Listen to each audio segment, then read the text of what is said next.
hapon. I'm Trixie Cruz-Angeles for Luminous by Trixie Cruz-Angeles and Ahmed Paglinawan. Our topic for today is the Anti-terrorism bill na nakapag third reading, pumasa na po ng third reading sa Senado, Senate Bill 1083. Ito po ay nagre-replace or nire-repeal ang original na Human Security Act natin.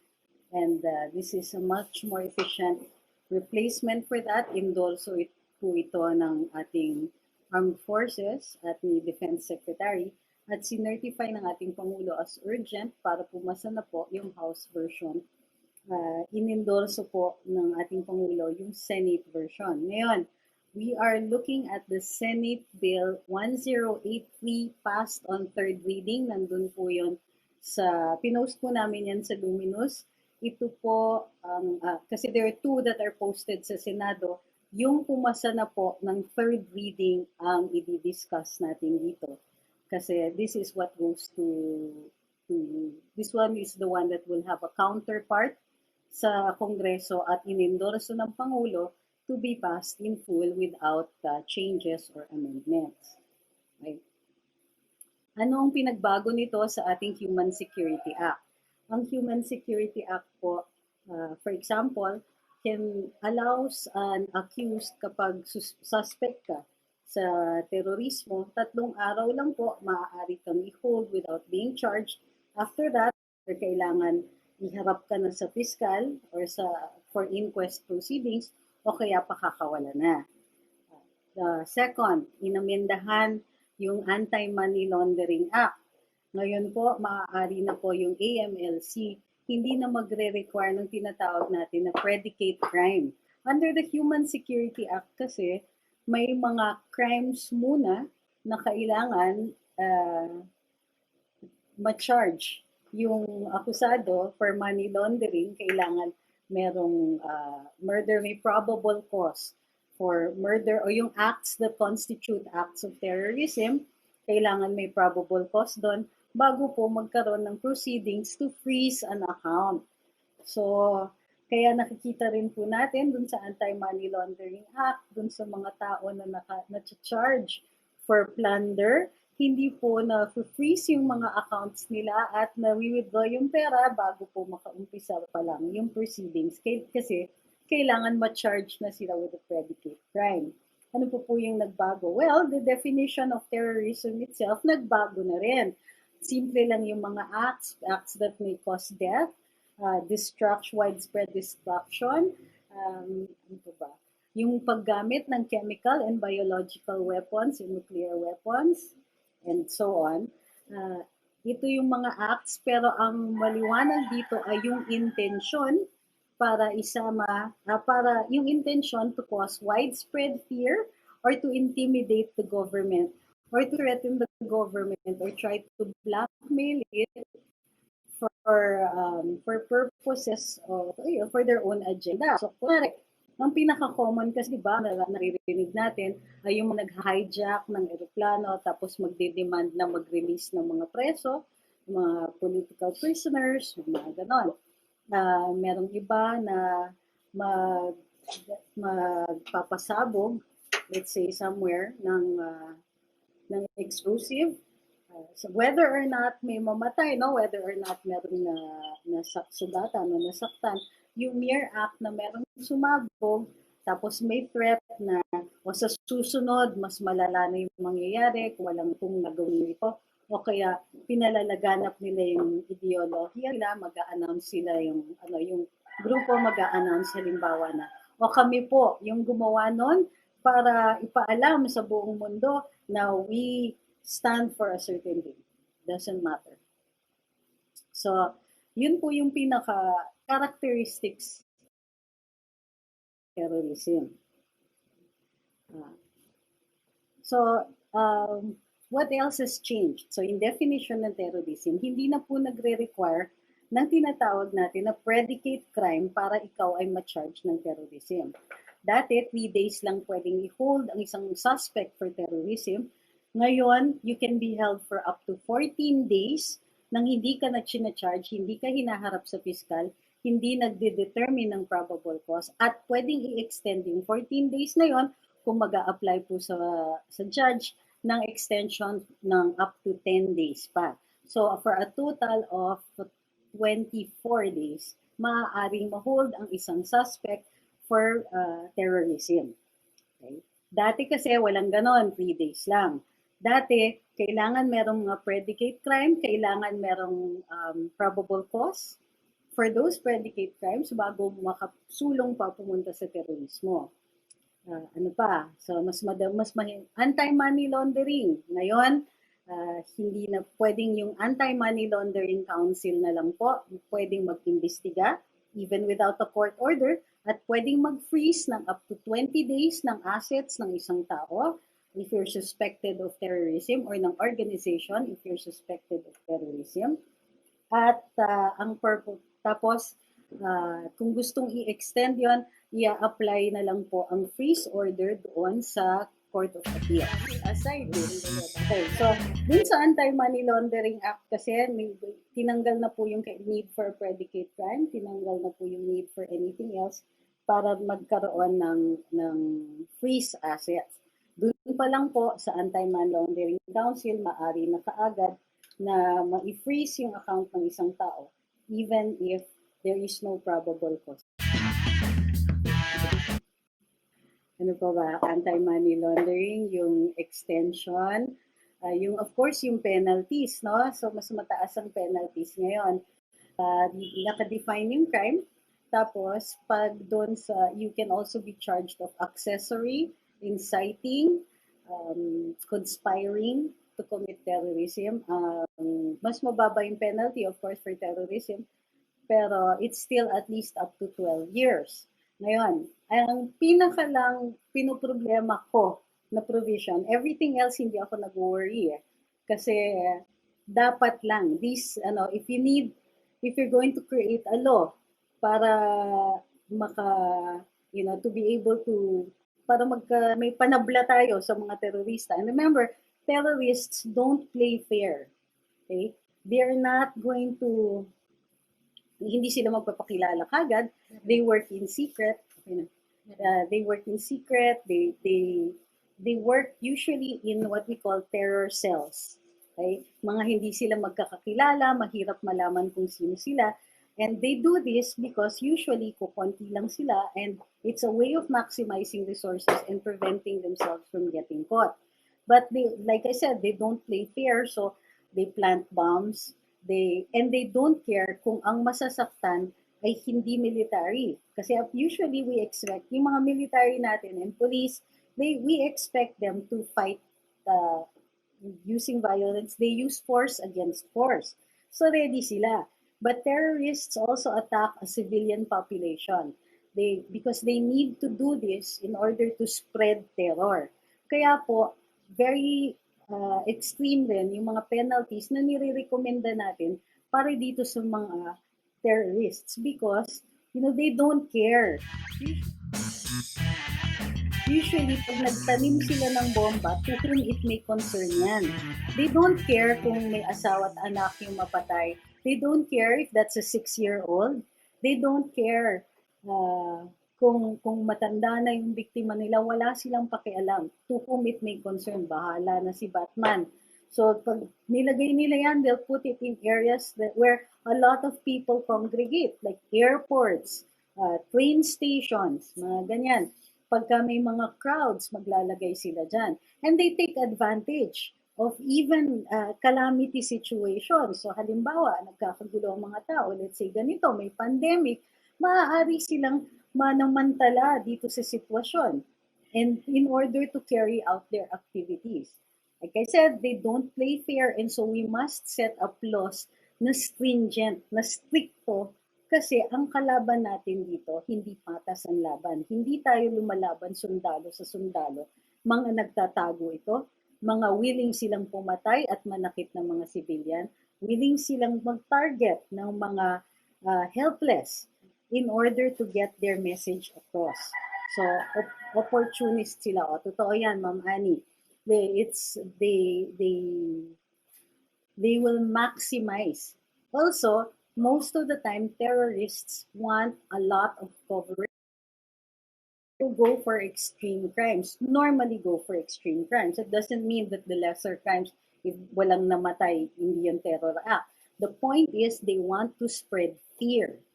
So they will push the crimes they commit to extreme measures para magkaroon ng maximum coverage. Maximum coverage means the greater the fear that they will be able to spread.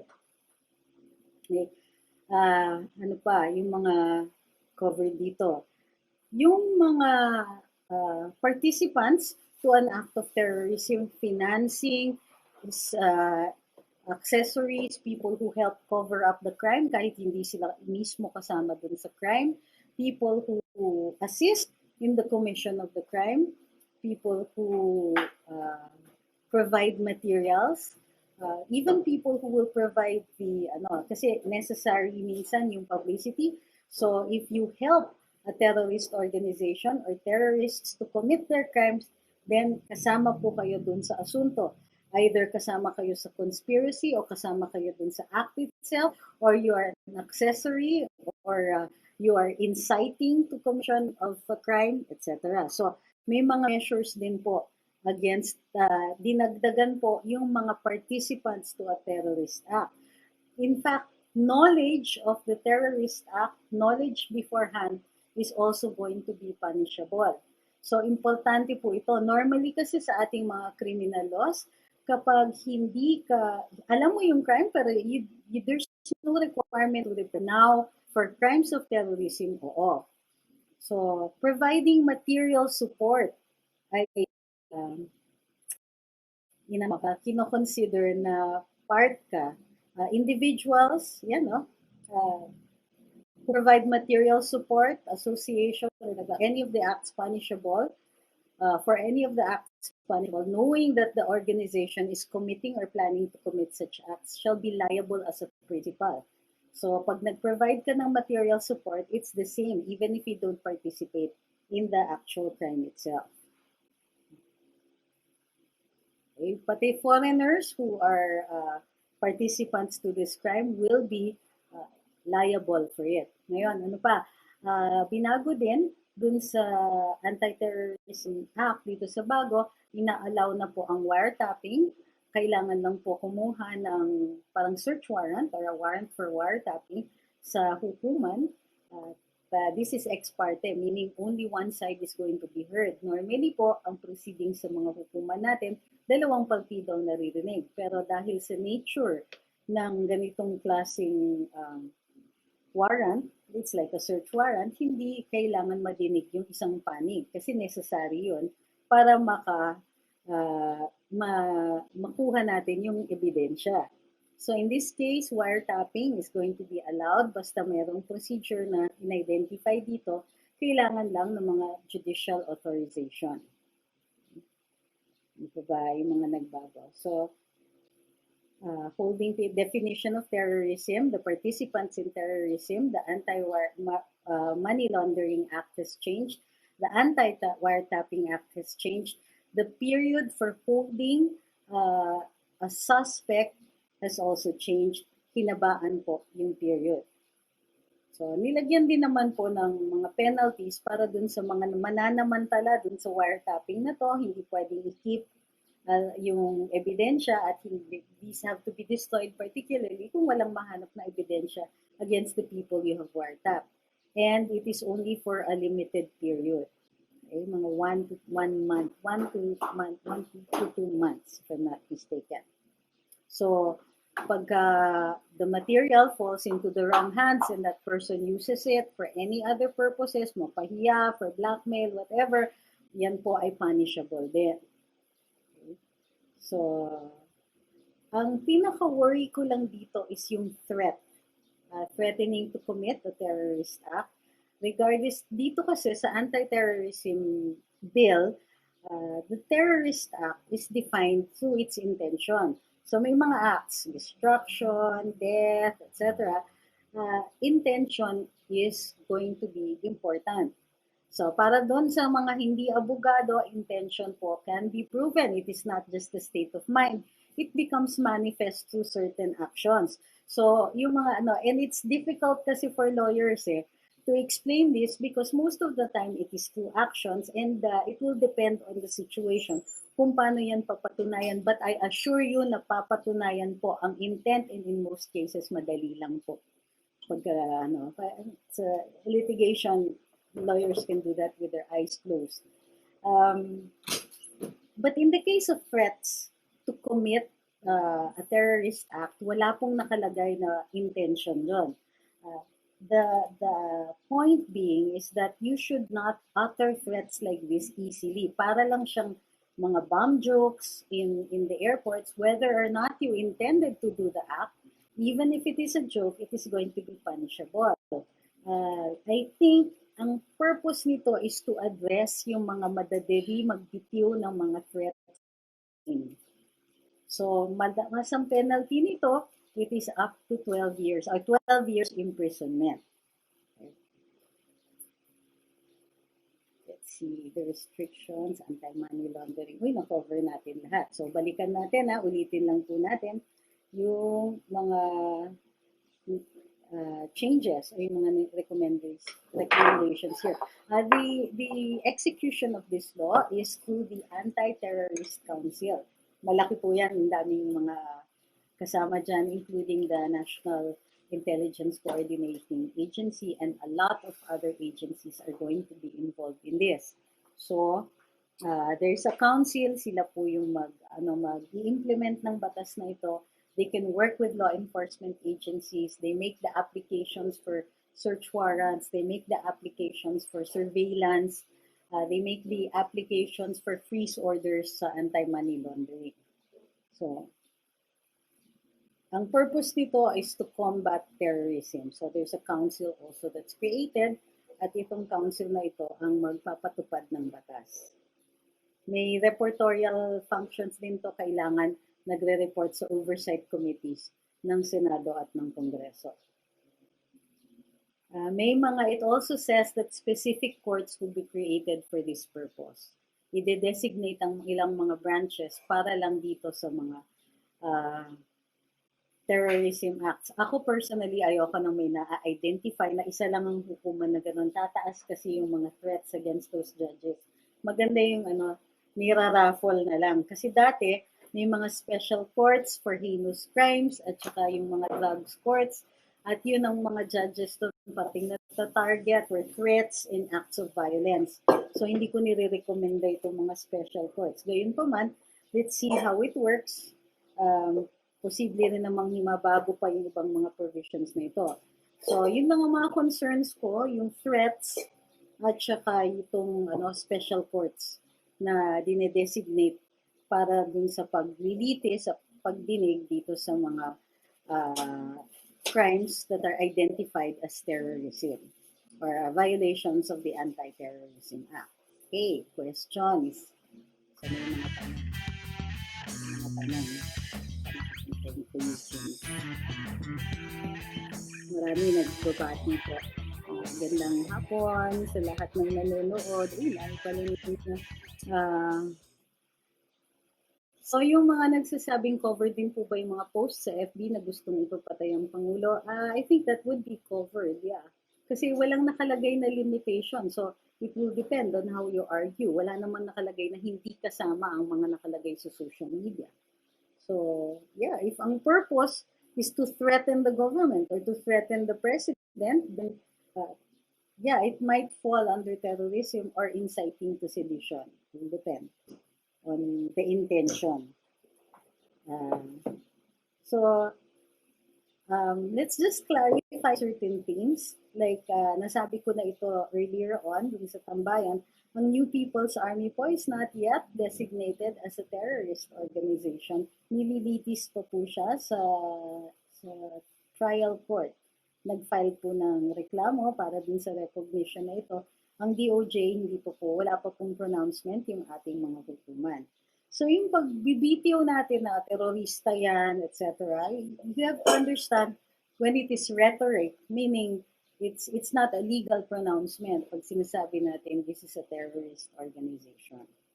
Okay?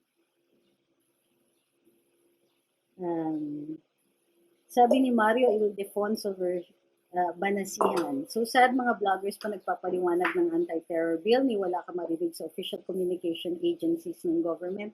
Halos naglalabasan ng mga false info regarding the bill sa SOCMED at MSM pero tahimik pa rin ang mga ahensyang to. Pasalamat may mga nagpapaliwanag. You're welcome po.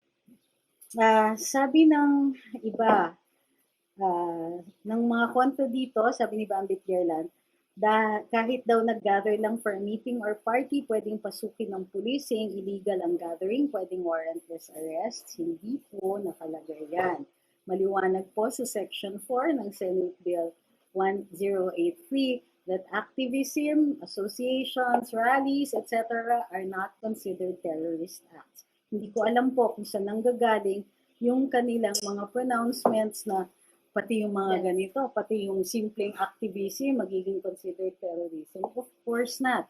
Kasi what needs to be proven is the intention to commit terrorism. So hindi ko alam kung sa nila hinuhugot yung mga ganon. It's not true. At least kung babasihin natin dun sa reading of the Senate bill. Hindi ko po kasi mahanap yung House version at ang pagkaintindi ko, ang ini-endorse po ng ating Pangulo ay yung Senate bill na nakapasa. Para dun sa gaya ng ginagawa dito with the NPA, i-recognize na terrorist organization ito. Now, this does not mean na automatic yung membership mo dito sa grupo that has been later identified as a terrorist organization becomes a crime. Wala po tayong ganon. Ganon po kasi dun sa Anti-Subversion Act, ina-identify lang yung grupo and then automatically membership in that group becomes punishable. Hindi po pwedeng ganon kasi bawal yan sa ating saligang batas. Kailangan po patunayan yung partisipasyon sa isang illegal act bago ka maging liable for a crime. So it is not a crime to be a member of any organization kasi bahagi ng ating saligang batas is the freedom of association, which means you can join groups provided that you don't commit acts that are criminal in nature. However, your membership in a terrorist organization will mean that you can also be put under surveillance, or a search warrant for putting you under surveillance is possible. It can be issued. So you commit an act you commit any act to aid terrorist activities, then you will also go to jail. Material aid, particularly mga financial or ikaw yung lookout, mga ganyan, is punishable as though you committed the act itself. So mataas po yung penalty. Iba po yung syndicated crimes kasi nakalagay po sila doon mismo sa ating revised penal code kung ano yung mga sindikatong ito. And in the revised penal code, usually syndicated crime means that there are 3 or more participants in it. And you don't need to prove a conspiracy. So iba po yung appreciation natin ng sindikato. Usually, yung tinitignan natin ay yung tinatawag na organized crime. Sa atin, you don't even have to prove na organized crime. Basta merong participation of 3 or more people, then maaari ng patunayan yung syndicated crime na yon. And usually, these are things like illegal recruitment and estafa. Syndicated estafa, syndicated illegal recruitment. Sabi ni Bernie Rapirap, Supreme Court, wala pang hukom na terrorists ang NPA. Ano pala ang tawag sa mga pinapatay, sinusunog ng extort sa mga nayon at syudad. Joke only lang pala yun. You don't have to be declared a terrorist organization for you to be held liable for acts of rebellion. Bakit naman iniisip ninyo na kailangan pang i-declare sila para maparusahan sila? Yung panununog nila, those are acts of arson. If it's in furtherance of rebellion, then it will be a crime of rebellion. Ang problema kasi, na-frustrate kayo because you think that hindi sila mapapunish unless ma-declare sila. Pinapunish sila, hinuhuli nga natin sila, di ba? Pag kami encounter, pinapatay naman sila. They are considered criminals.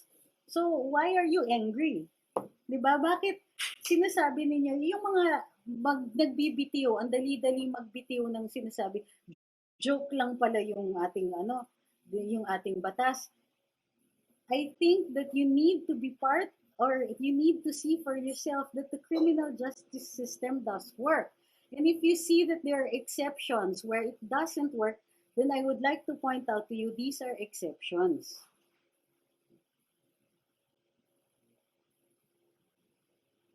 Another one, Mulier Fortis, hindi pa ba obvious yung mga NPA na sinusunog yung kabahayan at namugot ng ulo? Anong tawag doon? Hindi ba gawain ng teroristang grupo? Again, I would like to point out, depende po yan sa intention. The universal definition of terrorism, and this, you have to put this into your heads. Kasi parang ang bitiw ninyo sa salitang terorismo, masyadong madali. If they're in the act, and if the intention is to commit rebellion, in other words, to raise up arms against a duly constituted government, possibly to remove that government, or possibly to remove certain officials from that government, that is not a terrorist act. That is an act of rebellion. Ngayon, if yung purpose ng crime mo is to cause widespread fear, to intimidate the government, or to blackmail it, or to cause widespread fear among the population to further your agenda, that is a terrorist act. So mag-iingat kayo when you identify terrorists. You don't use it as a generic term kasi very specific ang definition natin sa batas. Okay? Crimes. There are different crimes because they are also ruled by different intentions. Ngayon, kung hindi nga kayo naglilitis sa hukuman, iisipin ninyo mahirap patunayan ang intensyon kasi nasa isip yan. Hindi po. Kaya tinatawag natin na intensyon kasi nagiging manifest siya in certain acts. Okay? That's the difference. That's why we have to take an exam in our practice because we need to be able to distinguish between those two different crimes and those two different acts. Kasi nagagalit na kayo kagad, hindi nyo pa naiintindihan yung batas. So, I know it is frustrating, nagagalit kayo dito sa grupo na ito because they cause so much destruction. Pero, ang working ng ating justice system is that you penalize the act that is propelled by a certain intention. Okay? So, that's why we're putting in an Anti-terrorism Act para meron din tayong a special crime dahil yung intention ng mga acts na yon hindi na sufficient to punish them for rebellion. Okay. Yung mga nagsasabi, hindi ba mako-consider na terrorist, let's say si Sara Elago? What is the act that she committed that was whose intention was to cause widespread fear? Kung hindi nyo mapapatunayan yung intention na yon, then you will have to take it down to an act of rebellion. But remember, mataas pa rin ang penalty ng rebellion. Okay? What about those media who interview members from groups who were considered terrorist groups or people who were suspected of instigating terrorist acts? Will they be placed under surveillance for doing so? Oo, because kailangan tignan natin kung meron silang partisipasyon doon sa act na yon. Kasi kung may participation sila, hindi sila innocent na ini-interview lang. Kung yung purpose ng interview is para palaganapin at kumalat yung balita at kumalat yung takot dun sa terrorist act, then baka makonsider na bahagi ka doon sa terrorist activity. So that can be good and that can be bad. Kaya nga yung reason kung bakit inaamendahan yung wiretapping act para mas mainam yung pag-gather ng evidence at yung tamang krimen ang ma-charge dito. Hindi ang purpose ng batas ay para mas madali humuli. No, para mas precise yung paghuli. Sabi ni Clifford Abia, why does the government need to amend the bill? Hindi ko sinasabing kailangan i-amend yung bill. Nire-recommenda nga ng ating Pangulo na itong Senate Bill 1083 ang ipasa ng House. Sabi ni Ma'am Ying Lee Polon, siguro po kasi now lang kami nabigyan ng views na bago like yours, hindi bago to, this in the law. Kasi kumbaga typecast ba o nasanay na style na wala ng pag-asa. Kasi yun ang na-plant sa mind for so long. Kaya very refreshing na may nagsasabi na, teka, mali yan kasi ganito yan. Sweeping generalizations included. So salamat sa pagpapaliwanag. Kasi din, pag may ganyang pataling attitude, I tell them to subscribe instead to your page para maintindihan po nila. Ay, maraming salamat po. Okay? So, hindi rin maganda yung pag-spread ng cynicism. Yung mga nagsasabi na, ay, wala nang mangyayari dyan. Yung mga ganyan, it causes people to lose hope and distrust in the system. Now, sometimes, since no system is perfect, talagang may times na magkakamali. Magkakamali ang hukuman, magkakamali yung mga abogado, magkakamali din minsan dun sa appreciation ng ebidensya. Sometimes, and it is true, sometimes the innocent do go to jail, which is why the courts guard against it very much. That is why sinasabi natin na it is better to let 10 guilty people go free than put an innocent man in jail. Karamihan sa atin, hindi natin maintindihan yan. Ano? Naririnig lang natin, 10 guilty people go free? No.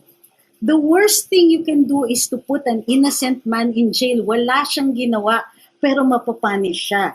Yun po ang binabantayan ng ating mga hukuman. Kaya mas maigi ng mapakawalan kung may duda kaysa yung hindi tayo sigurado na guilty. Okay? Because that is the worst thing that can happen to a man. Na wala kang magawa, wala kang ginawa, at hindi mo ma-rectify yung situation kasi nakatulan ka na.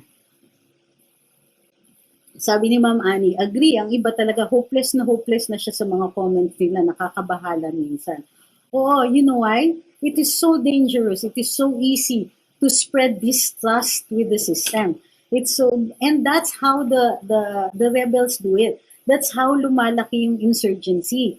Hahanapin nila mismo yung mga tao who feel they have been left behind. Disenchanted sila sa sistema. Feeling nila hindi sila nasama dun sa mga benefits ng lipunan, na pag-iiwanan sila o na-exclude sila o biktima sila ng malaking injustice. And the more you make them feel that, the more likely that they will rebel against the system. So, naaalala nyo that's why you have to understand what is the propaganda of the left, the propaganda of the insurgents. What they want you to do is lose faith in the system. Kasi makaka-recruit sila ng mga tao na galit na sa sistema, and therefore ang dali-daling sabihin na tara, labanan natin ang bulok na sistemang ito.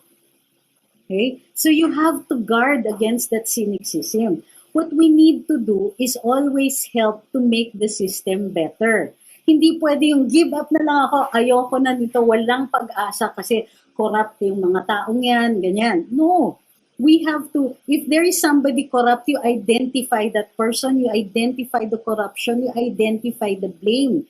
Kasi pag ang sinabi mo, lahat sila corrupt, kahit hindi yan totoo, you are feeding into the leftist propaganda. You're feeding into the underground propaganda, into the propaganda that says, let us take us up arms against this government.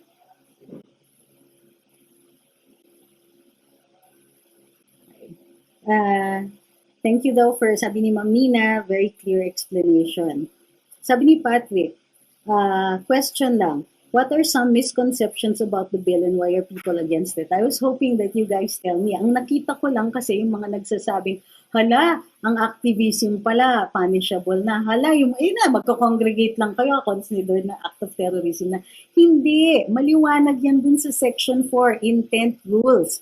So kung meeting kayo, kunwari, ang meeting ninyo para pag-usapan lang, let's say, halika pag-usapan natin ang impeachment ni Leni Robredo. Kunwari lang ha, is that an act of terrorism? Hindi.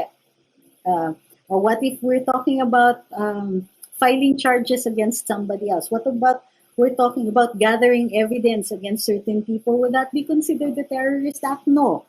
First of all, you have to be gathered for an illegal purpose. Meron kayong sasaktan, meron kayong sisirain, meron kayong wawasakin, tapos plus intent. Ano yung intent? To cause widespread fear, to cause the government to fall, to intimidate the government, etc. So, yung mga yun po, those are taken into consideration. Ngayon, Kung hindi naman po yun yung magiging reason para mag-gather, then why would you be worried about gathering?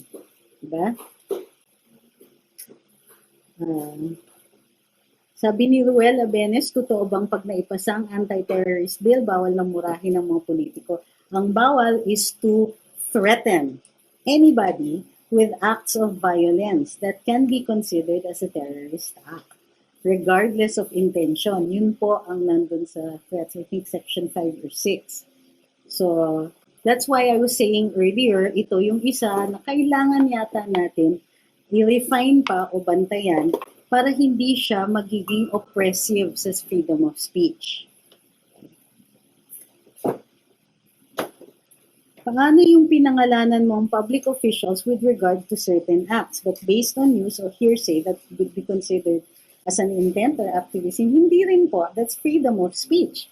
Remember, maaari tayong mag-criticize sa ating mga government officials at mataas po ang evidentiary requirement for them to be able to call you out for libel. So yun ang binabantayan natin, libel. Hindi po bawal yung mag-criticize ng ating mga government officials as long as hindi siya malicious. Ano yung kailangan na maging malis dyan? Pag alam mong hindi totoo, pero sasabihin mo yon. Pero kung meron kang basis, remember that news reports are hearsay. So kung nagbase ka ng opinion mo, doon sa nabasa mo sa news report, hindi po yan terrorist act, hindi po yan threat, at maliwanag po na threats ang nandito sa Senate Bill 1083. Okay? So don't worry about that. We are allowed, and in fact, it is part of our obligation to call out our government when it makes mistakes.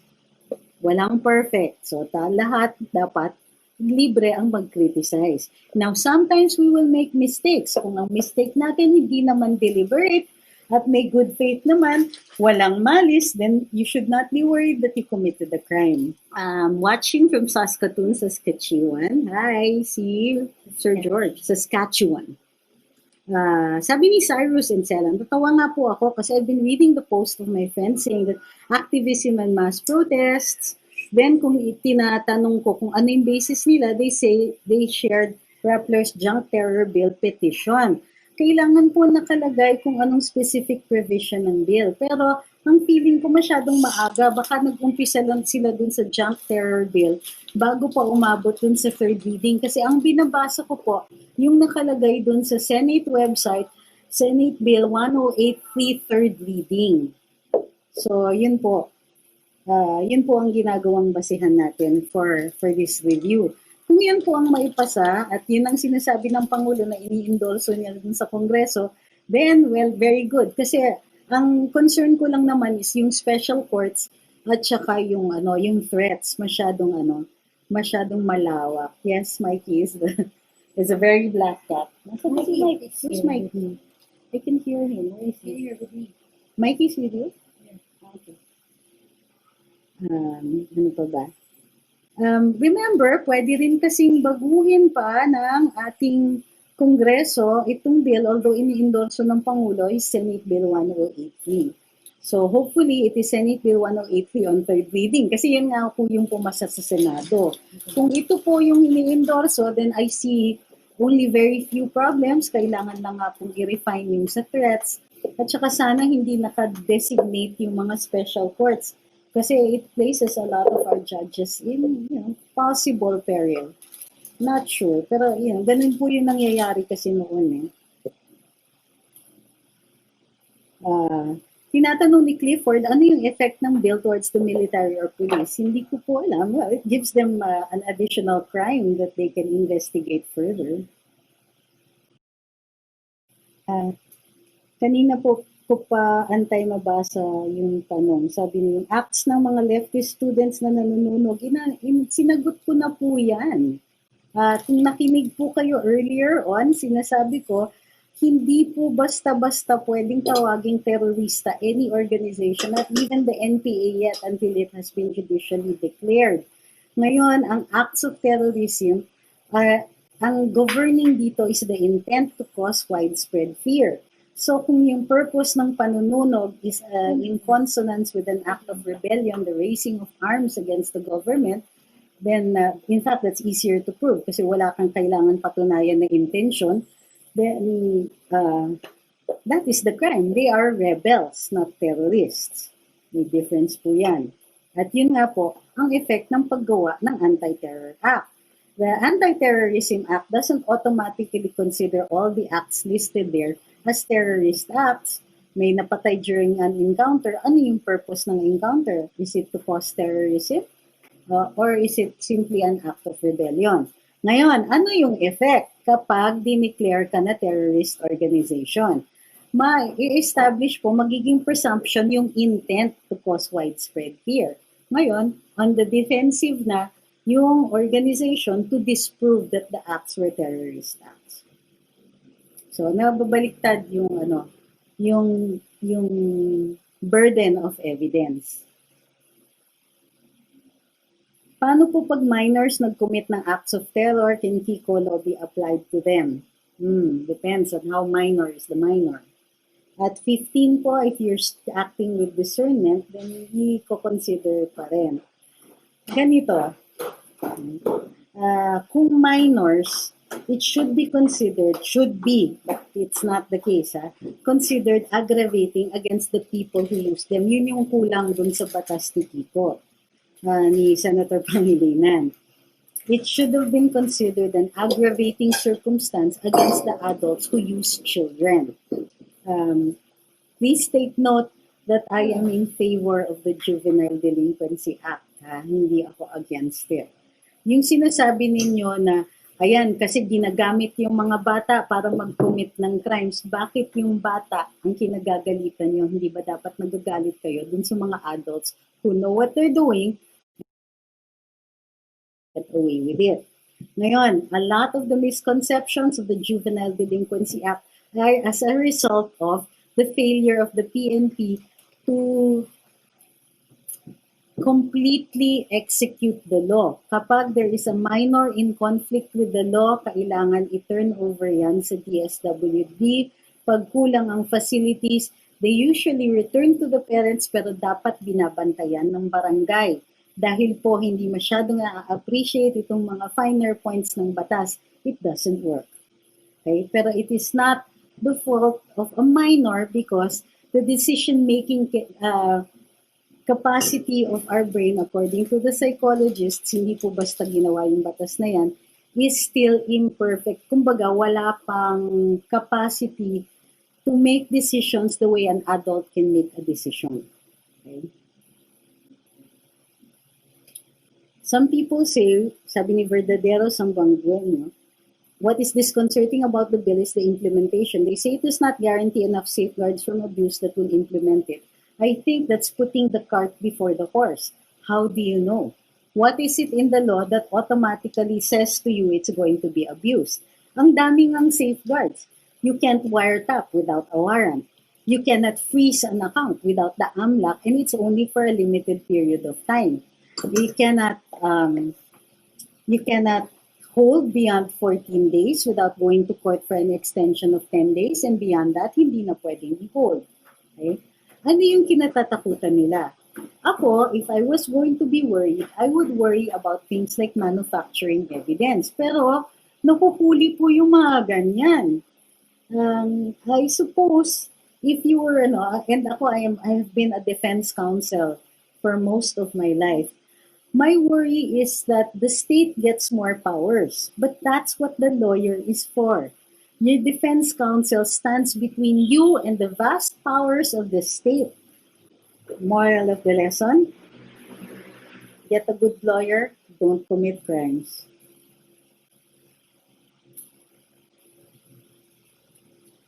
Bakit po di nyo lalabas sa notifications? Nakalagay dapat yung ninyo that you should ask to be notified. Meron pong toggle dun sa phone ninyo or dun sa ninyo. At the end of this, you'll see something that you can click on to say if you want to get notifications. Sabi ni Joanna, may difference sa terrorism and rebellion acts. I'll keep that in mind. pati intentions na nagmamaterialize and yung outcomes. Thanks po, naalala ko yung subject sa ethics and philosophy. Opo. But remember, pag dineclare na terrorist organization, judicially declared ha, ang isang organisasyon, yung intention po becomes a presumption. Meaning, the intention is now terrorist act, even if it's a rebellious act. So it is now up to the defense or the accused to prove otherwise.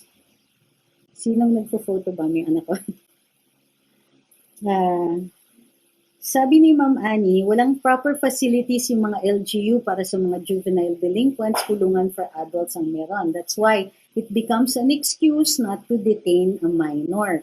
Ang dapat nag-provide ng facilities niyan is the DSWD po. So, sabi ng iba may notifications. Okay, let me check your other questions. Remember, naiintindihan ko po na galit tayo sa NPA. Sino bang hindi? Except the NPA and their support organizations. Pero, as we said, this anti-terror bill says intention rules. So, the intention has to be to cause widespread fear, etc. As we noted, to blackmail the government, to intimidate the government, to try to get concessions from the government, or to cause the population to fear them, etc. Sabi ni Mulier Fortis, kaya nga yung mga solons gumagawa ng batas, walang facilities, basta na lang makagawa ng batas. Agree. I think that the Juvenile Delinquency Act must be amended so that hindi pwedeng pakawalan. If you are in conflict with the law, i-detain ka in a facility for juvenile delinquents. Ililitis pa rin yung kaso. Pero, hindi siya magiging parusa. You are going to be, and that's actually what's going on. Dapat, kung sakasakali, a minor is found guilty of a crime, hindi dapat automatic na pakakawalan, pero you should be held for rehabilitation until you reach the age of majority. Ganun po sa US. Tapos, your records are sealed after you turn 18 para kasi those crimes that you commit when you are a minor, unless you're so smart that you're tried as an adult, i-erase yan because nga kinikilala yung incapacity pa to make informed decisions. After 18, fully responsible for your own acts. Mas gusto ko po yung ganun na batas. Imbis na, ay, under 16 years old yan, automatic pakakawalan. Patay. Diba? Especially, yung bata in conflict with the law na, ginag-alam na ng mga pulis na ginagamit ng sindikato, isusoli pa ba natin dun sa mga criminal organizations? Diba dapat hindi na? Dapat dinidetain yung bata. Dapat dinidetain para ma-rehabilitate, para may pag-asa pa yung bata na yon, and to take them out of the danger of criminal syndicates. Tandaan po natin, hindi po lahat ng mga pamilya are ideal families, kaya nga po marami tayong batang kalye. Kasi umaalis sila from abusive homes or homes that cannot provide for them. Hindi natin gustong parusahan ang bata na halos naparusahan na dahil ganun yung pamilya niya. Kailangan bigyan natin ng pagkakataon ng mga batang ito, but they will fall into the hands of criminals. So what do? As soon as we have a chance, we take them away from that. Yun po dapat ang mindset natin. Take them away from the dangerous situations. Tinatanong ni Ruel, ano yung nangyari sa kaso ni Franz Castro, undergoing hearings pa po, mabagal eh. Sabi ni Ma'am Annie, correct, kung papakawalan mo yung bata without any correction, edi nag-create ka na lang ng criminal. Correct. Diba? Madalang yung mga questions, ha? Sabi ni Vaycar, lawless violence in the USA committed by hooligans posing as protesters has come to the point that they are shooting law enforcement officers already. If something similar happens here, is that terrorism? As we said, ano yung purpose? Kailangan yung intent. Ano yung intent? Gusto ba nilang magnakaw? Kasi kung yung purpose noon ay simpleng pagnanakaw, robbery ang tawag dyan. Kung organized yan, well, may conspiracy pa. So, yun po yung ang i-determine. The intent will determine kung ano po yung crime. Ngayon, kung ang purpose nun rebellion, gusto mong ipabagsak yung gobyerno dahil galit kayo sa gobyerno, galit kayo sa mga polisiya nito, either rebellion nga, out and out rebellion, or it becomes, ano pa ba, kung sumisigaw ka lang, nagrarally ka lang dun sa kalye, you incite people to remove certain government officials inciting to sedition. Sabi ni Ma'am Ana Descartes, takot na para bakit po mukhang takot at napakalaking pag-aalala ang nasa katauhan ni General Carlos Zarate, Representative Carlos Zarate. May itinatago ba siyang hindi natin nalalaman? Well, we cannot presume that. Bakit po kahit alam na ng mga kinatawan ng Kongreso ang buong pagkatao ni Zarate at mga kasamahan niya na rebeldeng grupo, ay walang ginagawa ang pamunuan ng House of Congress laban sa mga ito. At saka poker face itong si Zarate habang nag-speech sa plenary against the terror bill na alam naman ng lahat ay totoong nag-exist ng terrorist group nila. As we said, we cannot say that they're a terrorist group yet kasi nga hindi pa, wala pang judicial declaration. As far as you know, they are a rebellion. Okay, they're committing acts of rebellion if they raise arms against the duly constituted government, or in the case of some people, they fund the rebellion. So, part yan ng conspiracy. So, alam kong galit kayo, pero with the anti-terrorism bill, if it gets passed, you can't just call anybody a terrorist. What will govern is intent. Okay? Iba po ang rebellion, iba po ang terrorism. Meron din kasing catch-22 yan eh. Pag sinabi nga, if the intent is to cause widespread terror, tapos ang sagot natin, I will not be intimidated by a terrorist group. Is it still an act of terror? Yes, it is. Kasi intention nila, whether matakot tayo o hindi is irrelevant. But if their intention was takutin tayo, then it becomes a terrorist act. Sabi ni Marco Epifanio, sobrang linaw naman talaga ng anti-terrorism law sa kasamaang palad dahil minsan di nagbabasa mga tao at nadadala sa takot, kaya masyadong sumobra ang reaction nila. Hindi, yung iba kasi hearsay babasihin nila, ay sabi ni ganito, sakay naman tayo sa lahat ng ganun. Kaya nga pinopost natin yung bill. Meron nakapost po dun sa albums ng Luminous yung bill, yung Senate Bill 1083, para anybody can read it. Okay, sabi ni Vekar, thank you for clarifying it. The keyword is intent. Opo, always intent parate. So, yung mga online, if the intent is to grievously malign the president, ang bang tawag doon? Scurrilous libels against the president para matanggal siya from office or to cause people to lose trust in him, that is inciting to sedition. So, tatandaan niyo po yan. Kaya nga po biglang may mga nagugulat dun sa ating mga oposisyon na, bakit kinakasuhan kami? Hindi nila alam na when your freedom of speech goes beyond mere criticism and goes into scurrilous libels, ibig sabihin malicious na yung pagsasabi. Yung halimbawa, yung mga yung mga characterization ng presidente na beldugo, mga ganyan. Those are scurrilous libels. Wala naman silang basihan para tawagin ganyan ng ating Pangulo. Sabi ni Clifford, if the youth is caught with guns, ilan ba ang years ng pagkakakulong? This question is connected with the Tacloban 5 issue. Trying to remember yung Tacloban 5. Pag minor kasi, depends kung aking with discernment. So, at 15 years old, titignan mo kung meron siyang discernment. Studies in a good school, he's intelligent, he knows the outcome of his actions. It's still illegal possession. Pero, like I said, if tama po yung pagkakagawa sana ng Juvenile Delinquency Act, he will be held only for up to the age of majority. Pagka minor kasi, And walang discernment, papakawalan na yan ng judge. So,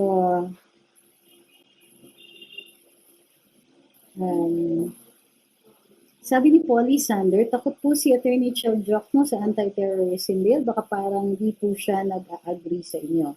We can always disagree. And I don't know which bill he is reading.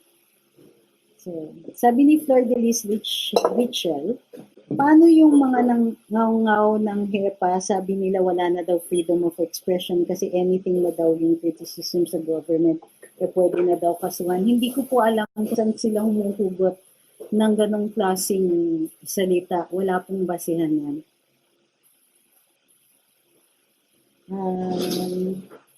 Sabi ni Ian, ganyan naman talaga sa umpisa, exad siyang reaction, daming tutol, tapos biglang mababasa yung bill, tatahimik bigla. Totoo yan. Karamihan kasi, or pinangungunahan nila. Nag-worry na sila pagka naipasa kasi syempre dinumero na ngayon ng mga galaw nila.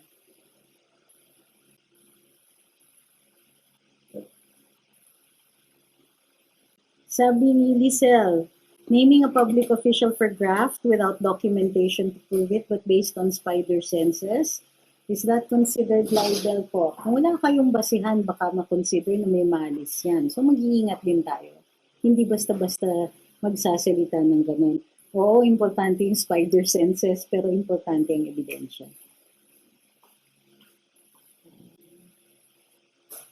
Sabi ni MK Luceros, true, rebellion is completely different from terrorism. Why bother? In the first place nga po, para sa kaligtasan ng lahat po ito. May bill na, wala na rin nababalita na may nakidnap na foreigner, nahingi ng million ransom, o kaya ay may pinupugutan ng ulo ng mga terorista, hindi po ba't maganda at ang maidudulot nito?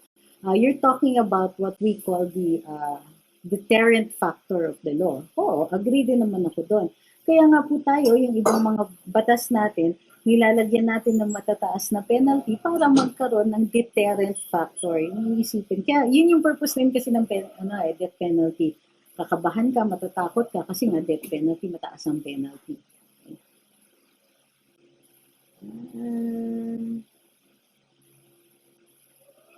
Sabi ni Arnel, di makali ang batas naman ginagawa para sa lahat, di lang sa isang grupo, kaya wag sana mag-alalang mamamayan. Correct. Sabi ni Popoy Azignal, ba't mas mabilis pa yung kaso ni Maria Ressa at ABS-CBN kaysa kay Trillanes, ang tagal makulong? Kasi nga, may pending issue sa Korte Suprema. Sabi ni Verdadero, pwede po bang magpatawag ng Kongreso about issue ng red tagging? Kasi marami pong party list na tagged as left-leaning. Red tagging is what you call, ewan kung bakit red tagging. Red baiting kasi yan dati. Okay, ganito. Yung pagtatawag na komunista ang isang tao isn't exactly red tagging. Red tagging means you identify the person, well, of course, as a communist at the time when communism was considered illegal. Ang sinasabi ng ating mga nakakaliwa o mga komunista, pag tinawag silang komunista o tinawag silang NPA, it might incite people to harm them or to kill them, given nga na maraming galit sa mga insurgents. Okay. Please remember several things. Number one, it is not illegal to be a communist. It is illegal na kung gagawa ka ng krimen in furtherance of your belief in communism. Halimbawa, magko-commit ka ng acts of rebellion, mamamaril ka, papatayin mo yung mga sundalo, or susunog ka ng cell towers or ng farm equipment, di ko alam kung bakit. Pero as furtherance in the acts of rebellion, yun po ang illegal. Pero kaya nga, it's not correct to say, komunista yan, tapos you hate them agad. It's not illegal eh. Sige, maniwala kayo in an outdated economic theory, fine. Diba? Only means you haven't moved on. Ang dami ng mga dating komunista na nag-move on na, kapitalista na sila ngayon. They're left behind, okay? But it's not illegal. Pero pag gumawa ka na ng krimen, dahil sa paniniwala mong yan, yan na yun. Rebellion na yun. Okay, so yung tinatawag natin na mga communist fronts. Kaya nga po, ang hinihingi ng NTF-ELCA ay makaprovide tayo ng ebidensya that they fund the armed insurgency. Then they can become criminally liable. Pero simply believing in communism makes you baduy but not illegal. Okay? Sorry, I don't mean that in a serious sense. Marami tayong mga kaibigan na naniniwala pa rin na in that economic theory of communism. Fine, doesn't work. Even China doesn't practice it in the strictest sense anymore. So, distinguish po natin ha. Pwede natin kasing sabihin sa kanila, anong red tagging ang sinasabi ninyo? Pinagsasabi ninyong red tagging. Di ba communism is not a crime? If I call you a communist, would that be red tagging? Di ba? But if I call you an NPA, that would be red tagging. However, being NPA is illegal, di ba? Just because I call you that doesn't mean I called you a criminal. And you have to protest against it. You have to tell me, hindi po kami NPA, but I don't see anybody who has been accused of being NPA as saying, hindi ako NPA. It's important kasi natanggihan to establish na you think that it's wrong to call you that. Sabi ni Clifford Abia, why can't the government stop communist propaganda? Mas madaming na-attract ang youth na mag-rebel. A, because communism is not a crime, and therefore communist propagandizing is also not a crime, because the government can counter that with its own propaganda. You fight speech with more speech. You fight misinformation with more information. Again, I will keep repeating this. Communism is not a crime. Kasi iniisip ninyo, walang ginagawa yung gobyerno tungkol dun sa mga ilang mga taong to, ganyan. May komunista yung mga yan. Ulitin ko po, communism is not a crime. Communism is possibly an outdated economic theory. And so if you subscribe to that, you may be considered outdated, but you're not committing a crime. Okay? When you commit acts that are criminal, such as killing, burning, even things like a libel, in scurrilous libels, which is inciting to sedition, that's when it becomes a crime. So, you think kasi na simply being a communist is bad. Well, it's not necessarily. It's an ideology, it's an economic theory, it's many things, but it's not a crime.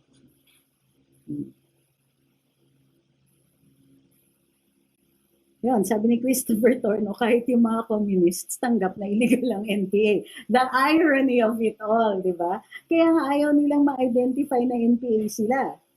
So yung mga sinasabi natin, itong si Elago, dapat, NPA yan, dapat ikulong yan. Wait, ano yung kinoconsider niyo na acts of rebellion? Ngayon, kung yung pagkukuha ng mga, kung minor, halimbawa, kinuha ng mga to for recruitment, ayan, bawal yan. Violation, child abuse, yung tawag doon. Pati yung pag-transport ng mga minors without the permission of their parents, that's a crime. Sabi ni James Ryan Agcol, NPA are criminals because they are killing our soldiers and they threaten our civilian population. Then that's a crime. Yes, NPA nga, when they commit acts of rebellion, then they are criminals. But if you just simply believe and you consider yourself a communist and you're sitting in one side or being a keyboard warrior, then that is not a crime. Okay? Sino yung photobomber ko na? Nakakadalawa na kayo, ha? Tatlo pala kung ika-count natin si Mikey. Ay, wala, natutuwa yung audience pag nagpo-photobomb kayo. Hello! Here, Ronan. Can you come by and say hi? You say hi to people. Really? Why? What have you been doing? Di daw mukhang fresh yung anak ko ngayon, so hindi mo na siya magpapakita. Photobomb lang. Sa tinatanong ng hindi ko mabasang pangalan, question, are children of former NPA considered terrorists? Of course not. Okay? For anybody to be considered a criminal, there has to be an act that is illegal. Okay? When is there a crime? When there is a person with sufficient age and discretion, meaning adult ito. Okay? Hindi, may nasa sariling katinuan. Magko-commit siya, there is a law against certain acts. That act was committed and there was an intention to commit that crime. That's when there is a crime. But when you were born of criminals, you haven't committed yet a crime. Okay, last two questions. Baka matulog na kayo. Sabi ni John David Pedrosa Magallanes concerning communism, may tendency kasi na pag-tag ka communist, na-define na din as terror group dahil NPA. Paano po pag the state accused someone as NPA ka dahil you criticize the government? Paano yung relative sa anti-terror bill?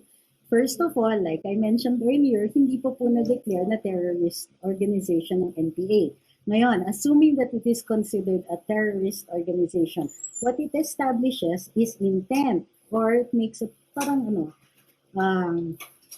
presumption that there is some kind of intent when you commit a terrorist act. So, mas madali nang patunayan yung intent.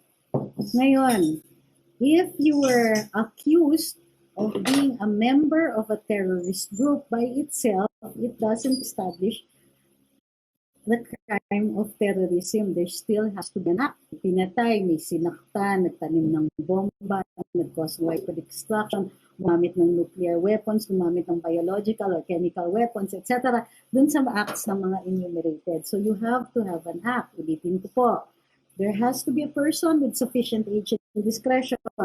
Merong batas against that certain act. That act was committed and there was an intent to commit that act. Okay? Pagka wala po yung apat na yon, walang act, walang batas, walang intention, walang sufficient age and discretion, walang crime. Okay? Tinatanong ni June Bacala, is the terror bill the same as the US Patriot Act? Hindi po. Sa US, walang warrant na kailangan para i-wiretap kayo under their Security Act. Pero nag-expire na yata yung batas nila na yan. Paano yung taong nagsuot ng t-shirt na NPA ako? So, paano yung nagsuot siya at walang crime? Free to walk around and not holding? Yeah. Yeah, even if the NPA was declared a terrorist organization, if there is no act, what are you going to arrest him for? Yun nga yung sinasabi ko, wala ng Anti-Subversion Act. Dun sa Anti-Subversion Act, mere membership in an organization that was in the act of rebellion was considered a crime. Ngayon, hindi po ganun yun. Requirement po ng due process ng ating saligang batas na for you to be considered a criminal, you have to have committed an act that was illegal. If you're walking around in a t-shirt that says NPA, what is the illegal act there? Walking around is not a crime. No, itong Boy Olea, sabi niya communism is not a crime, but promoting it is a crime because its intent is to destabilize the government. Of course not. It's a free marketplace of ideas. We can promote socialism. We can promote or propose communism. We can propose capitalism. We can propose any kind of ideology. Because we must be able to talk about it. That is part of our freedom of speech, the freedom to exchange ideas, the freedom to even publish these things. It doesn't destabilize the government when you talk about communism. That would be a very weak government if just by talking about communism without committing an act against the government, and you would already consider that a crime. No, it's not. And it is not punishable under any law. Be clear about this. You have to be very, very clear about what constitutes the crime here. We call the NPA criminals because they have raised arms against the duly constituted government. That is a crime of rebellion. And if they're always in furtherance of rebellion, you can arrest them even if they're not in the act of raising arms. Pag nire-raid nga dati yung mga bahay, hahanap ng mga rebelde. Identified, rebelde to, nakita natin sa bundok, nakikipagbarilan sa mga pulis. Later on, even if tulog yan, na-aresto siya, committing the act of rebellion because rebellion is a continuing crime.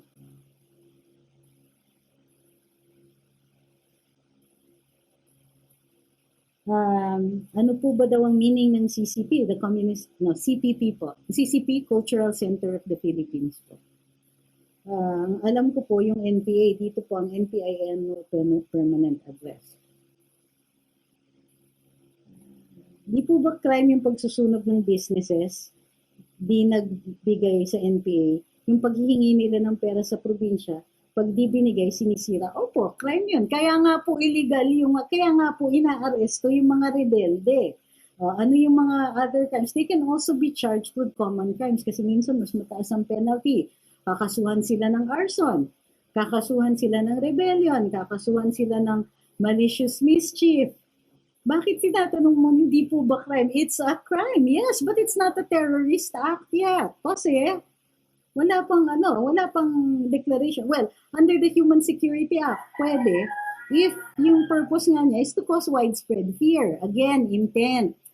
Kung ang intent mag-extort sa inyo, di extortion nga yun. Diba? Threats or rebellion. Threats in pursuance of the rebellion.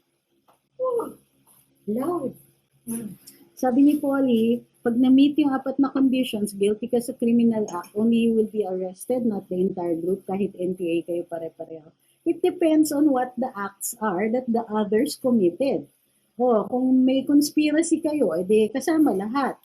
Kung wala, even if they knew of your crime, without the terrorism act, then wala. Only those persons who committed the act. Ayan, sabi ni Bekar, you can walk around with NPA ako t-shirt and you'll be okay unless you stole the t-shirt. Agree. Pwede kang sabihan na pag may nakita ka ng may-ari, oh, t-shirt ko yan, and he rips it off you, that's perfectly acceptable. Huwag mo lang saktan. Sabi ni Flor de Lis, di po ba siya redundant sa ibang laws na meron tayo? Hindi po. Nire-repeal nga po natin yung Human Security Act. How about giving support and money to the NPA? Aiding and abetting. So, magiging considered in the act of committing rebellion. Pa rin yun. Rebellion pa rin yun. Sabi ni Clifford, ba't ang daming youth nakikisakay sa issue ng anti-terror bill? It's easy lang kasi it's social media. Ang daming nagkukomento. Nung tayo yung mga bata, walang social media. Nagkukomento naman tayo, pero tayo lang, walang nakakaalam. Ngayon, may social media, dami nakakakita. Let them participate. Alam nyo, ganito lang ang ano ko sa mga kabataan natin. Let them make their mistakes while they're young. Sure, they'll probably think, tama itong ginagawa in the same way na dati akala ko okay si Cory. Dati akala ko tama yung EDSA patid, EDSA dos. Tama lahat yan. Ngayon, we know better because we have the perspective of history. We know that, oops, diba? But we had time to make mistakes when we were young. I think we should allow them to make their mistakes now. Allow them to care. Kasi para sa kanila, they think that they care by learning about the goings on in government. Ngayon, kung madali silang ma-convince ng ilang mga tao dito, given enough time and enough evidence, they will be able to see things the way we see them. Give them time. Give them time to learn. Ako kasi nagtuturo ako dati. So, you let your kids make mistakes while they're young and they have time to not just correct themselves but to learn from that experience. Huwag po tayo masyadong madali magalit sa kabataan natin. Rebellion is part the youth culture. Pag bata tayo, it's so easy to rebel, to question, because that is the time when we do.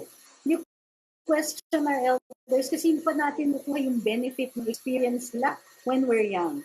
And then when we have perspective later on, that's why we realize, madala. And you also have to examine yourselves. Bakit ganito na tayo mag-isip?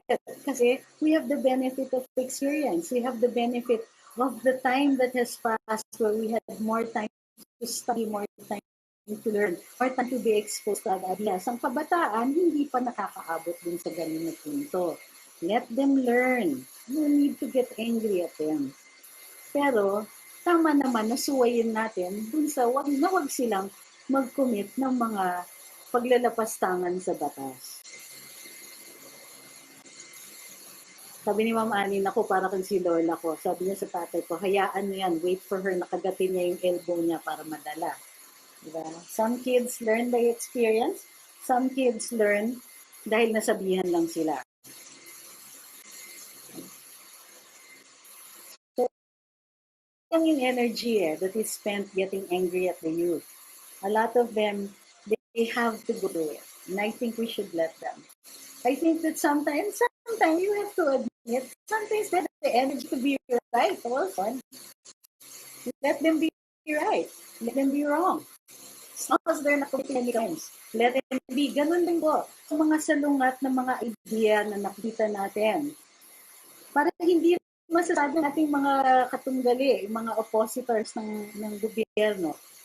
You're free to criticize and to oppose. Nasaan dyan yung sinasabi niyong dahas? Nasaan dyan yung sinasabi niyong opresyon? Hindi naman po kayo pinipick up ng natin, yung panakot sa minhalda, nagsalita ka ng ganyan. Mamaya, na yung PC, kinakatok ka sa pintuan para arestuhin ka. It's what we call democratic space.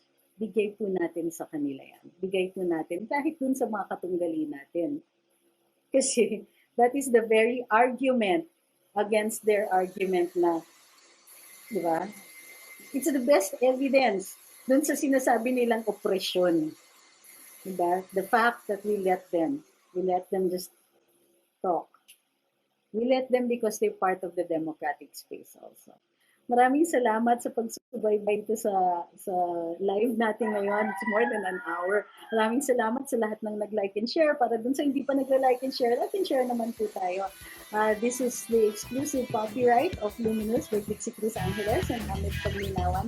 We don't give permission to reproduce, but feel free to like, share, follow, and share again. Maraming salamat po. This will be uploaded later on this YouTube channel namin. Maraming salamat po. See you tomorrow.